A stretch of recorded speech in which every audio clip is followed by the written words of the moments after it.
For me, I've never really been an overly religious person. I attended a C of E school, did religious education in secondary school, but that kind of, after Alpha, I kind of realised I only had a fraction of the knowledge. I barely knew anything. So now, a year on, my whole understanding of Jesus and his teachings has widened massively. I've got a whole new perspective as well on just how different things work, like how to take things on when challenges arise, how to deal with them.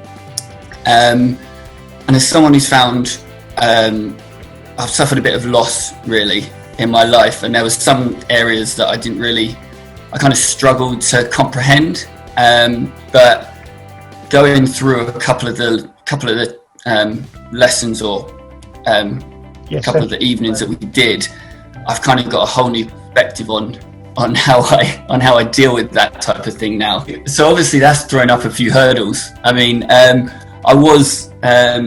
been to church services a couple of times with my father and mother-in-law and my partner and stepson, but obviously with COVID we haven't been able to go to any. So I've actually I attended a couple of the home services that the church put on, but I'm still, I'd say, to be completely honest, I'm still in my learning phase. I've not taken the leap yet, but my eyes are open.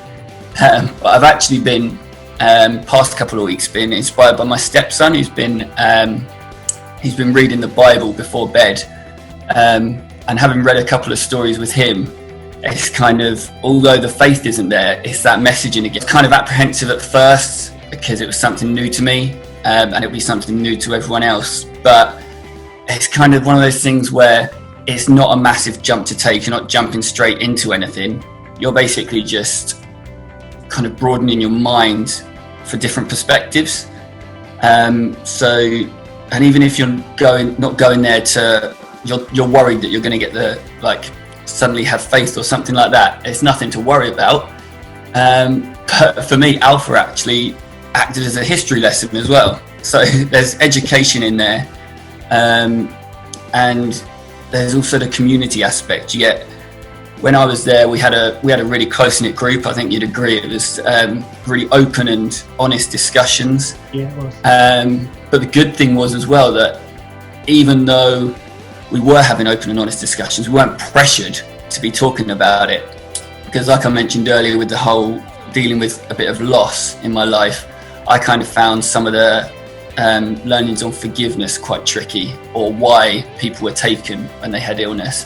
And I kind of went quiet over those periods, but there was no pressure for me to talk, and everyone was quite accepting. So it was just, so it's not just the learnings you get, it's that community you build as well. And obviously we're still talking a year on, so we obviously did something right.